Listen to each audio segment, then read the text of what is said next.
Hey guys, so today I'm going to show you how to install a clutch and flywheel on a 2004 Honda Civic. It's actually not that bad of an install. It's pretty straightforward and we didn't have problems, but I wouldn't attempt this one unless you're mechanically inclined because it's pretty involved. The tranny weighs about 75 pounds and it's an awkward lift from on the garage floor, so make sure you have a strong friend to help you with that. I set up this tutorial in two parts. The first part is taking everything off that you need to take off from the top of the car while the car is on the ground. And then the second part is basically once you lift the car and put it on stands, and then you can, do everything else. That way you're not laying down, getting up, going back and forth because it gets kind of tiring. I'm also not going to include the 3 motor mounts you need to take off in this tutorial because I have separate tutorials for all of those. So I'll put cards and links in the description so you guys can look at those as well. If you thought this video was helpful, don't forget to comment, like, share, and subscribe. And yeah, let's get to it. So the first thing you want to do is remove your battery. Go ahead and take both terminals off.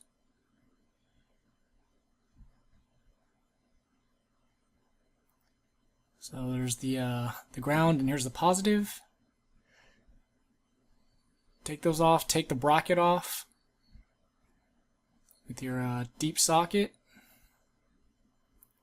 and get the bracket out of the way. Take the battery cover off, take the battery out.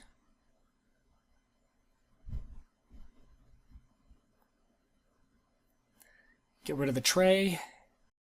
So you'll notice that the airbox is gone.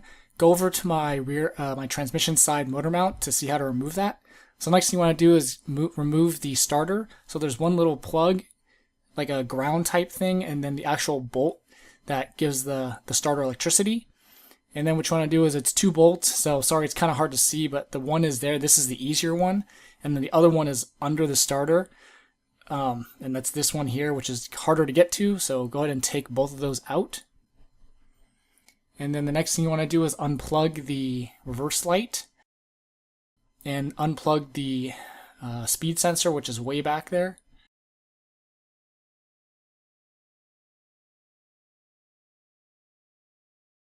And then go ahead and unclip these just little holders for the cords. That way when you move the tranny, it doesn't get pulled and ripped and everything. So take those off. And then next thing you want to do is shift linkage. So go ahead and take the cotter pins out of both the shift linkages. And then take the 2 washer things off and make sure you keep those in the same order. Go ahead and take off the 2 shift linkages, and then it's 3 bolts to take the bracket off. So take the 3 bolts off, and then you just want to move the shift linkage, that whole bracket, just out of the way somewhere. So I actually try to put it on top of the hood. Tie it up with zip ties or whatever you need to do. So there's the third one. Then go ahead and take your slave cylinder boot off. So rip it out of there, and then next thing is you want to take the 2 bolts that hold the slave cylinder in place. So there's the first one. And the second one is right next to it. Right there, a little bit hard to get to. Might need to use a box wrench for that. So once you take those 2 off, here's the second one. Sorry, the light's in the way. So there's the second bolt. Then go ahead and take this bolt off so you can actually move the hard line out of the way off the bracket, and then take off that other little bolt for that ground there as well.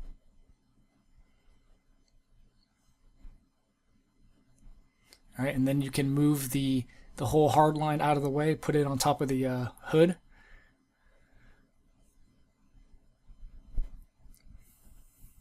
So there, that's just what it looks like inside, so you can see just for reference for later. And then go ahead and drain your tranny fluid. So go ahead and drain your tranny fluid. Make sure that you break your drain bolt, your fill bolt loose first before you drain the fluid so you can get the new fluid in. Go ahead and drain it. And then go ahead and unstake your axle nut. Use a flathead and unstake it.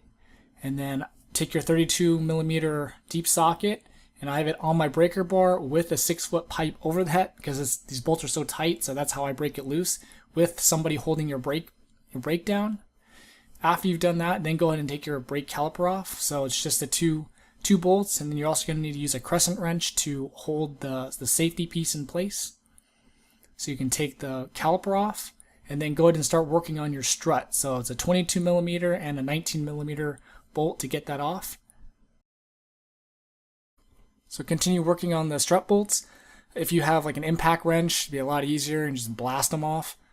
But yeah, obviously, if you don't, like most people, go ahead and take them off with the 19 and the 22 millimeter bolt. Then you can lightly hammer the actual bolts out because they're probably going to be a little bit stuck.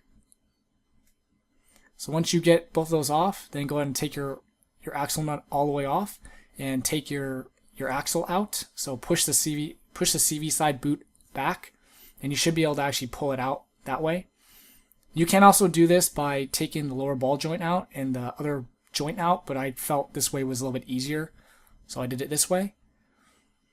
So there's that side, and then just take your pry bar and pop the other side of the axle out, and then the axle should be free to take out fully. So there you go. Go ahead and pull it out, set it aside. And then what you want to do is so go ahead and take the reverse sensor out. So this is a 27 millimeter bolt, and also take that bracket off because it's going to get in the way when you try and take the tranny out and shove it in this side. So go ahead and take the mounts off, the 3 mounts, and then go ahead and put some blocks and a jack under your oil pan to support the engine. Then what you want to do is take these 3 bolts off. It's a support. The 2 bolts go into the transmission, and the other 2 bolts are support bolts. So go ahead and take all 6 of those off.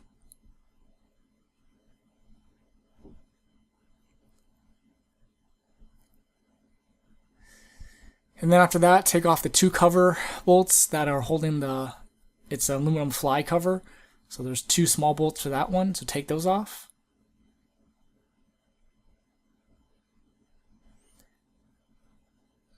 And then there's one more, sorry, this is a bad picture, but this is one more tranny bolt near the axle. Take that off as well. Take the 2 bolts off there. These are the bell housing bolts, so there's 2 bolts there. Take those off, and then take the other 2 off on the top, so there's 2 more. So one there, kind of hard to see, and then the other one is there. So 4 on this side total. Once you do that, it's very important that you label everything. So I had all the bolts labeled, especially ones that look the same. That way it's a lot easier later when you put them in. Now it's time to drop the tranny. So just get your friend under the car, one person on top, and pull it back. And you want to jam it into the passenger side wheel well. So that's what it looks like. We used a jack to kind of support it with a block. You don't really need to use the block if you don't want to. So that's how we got it off, and we're just letting it sit there while we, actually change the clutch and flywheel.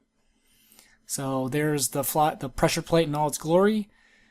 So basically now all you need to do is take the two pieces off and go at it. So first thing you want to do, what we did is I have this whole setup from the crank side to hold everything in place while you're taking the bolts off. I'll show you another way that's a little bit easier also later. So go ahead and take the 6 pressure plate bolts off, and you want to remove them in a star pattern. That way you don't warp anything. So go ahead and take all 6 out. Once you do that, then go ahead and do the same thing with the flywheel bolts. There's 6 of them. So same thing. You want to do this in a star pattern when you take them off and put them on, of course. So, go ahead and take off the 6, unscrew them, and then take the flywheel off.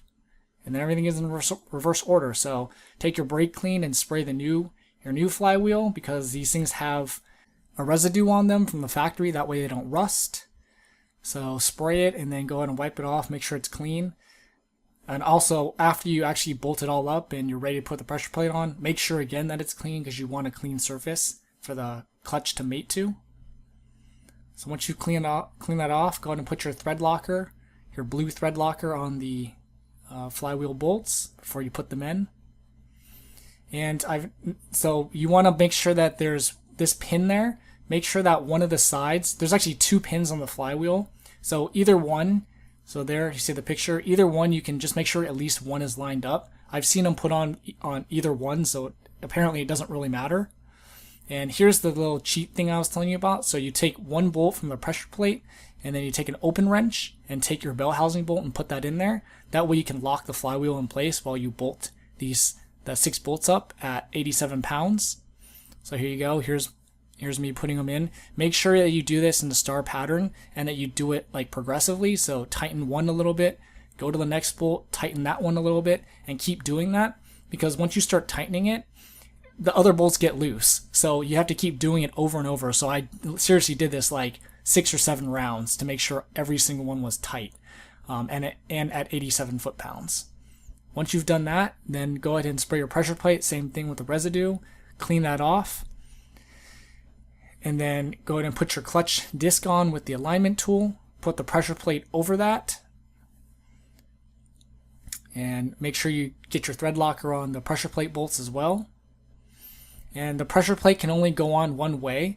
So in this next picture, you'll see that there's these 3 holes here in a triangular format. And it's weird, it's a triangle, but it can only go on the flywheel on the dowel pins on one way. So make sure that those are correct and the pressure plate is on the right way.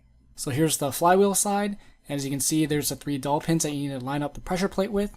And so what I do is I have it all lined up before I get into the car. That way, once you get into the car, you can get it on fast and efficiently. Next, you want to put your pressure plate on. Go ahead and put all those 6 bolts on. They're at 19 foot-pounds, and you want to do these in the star pattern as well. And you want to do it in like 6 rounds or 7 rounds. So tighten them incrementally, just like the flywheel. Once you've done that, then take the alignment tool out. And then what you want to do next is take your shift fork out and your throwout bearing, and you want to change the throwout bearing. And so make sure you grease up every point of contact. So the pivot ball here, you want to grease the other side where the slave cylinder contacts the fork, the actual slave cylinder, and the points where the shift fork touch the throwout bearing. So here's where the throwout bearing, the parts you want to grease, so inside the throwout bearing and the 2 ends where it touches the shift fork. Once you've done that, go ahead and put your spring back in, and this actually holds the shift fork to the pivot ball inside the motor, inside the tranny. So once you've done that, then go ahead and grease your pivot ball and grease the smooth part of the input shaft. You can also put a little bit of grease on the splines if you want, but if you do that, make sure you wipe off the excess, because if you have slop in there, that's going to ruin your tranny. So just make sure if it's on the splines that you wipe off the excess so there's not that much in there. Once you've greased that all up, you then go ahead and put your shift fork on, seat it onto the pivot ball, and make sure that it's connected to the throwout bearing. And you want to test it, make sure it is working and it's, moving back and forth smoothly. It's going to be really loose at this point. That's okay. If it's loose after you put the slave cylinder on it, that's not good. So it should be really tight at that point. Then you just got to put the motor and the tranny back together. So in this picture, we're working on it, but we haven't gotten the tranny into the motor yet. And it took us literally like half an hour to 45 minutes to get it naturally mated to the motor. So you just got to keep shifting with it and just playing with it until everything lines up straight. And that's the biggest key point here for this install, is you have to make sure that the motor and tranny are mated naturally. So what I mean by that is it needs to look like this picture, where basically the tranny and the motor there's no gap and it's naturally happening like that. I repeat, do not use the bell housing bolts to force the motor and the tranny together. If you do that, you're going to blow something up. So that's the most important part, is that if you see my hand, I'm just pushing it and they're naturally mated together. So that's what you're looking for. After that, that's basically it. Do everything else in reverse order, and hope this helped you. Don't forget to comment, like, share, and subscribe, and thanks for watching.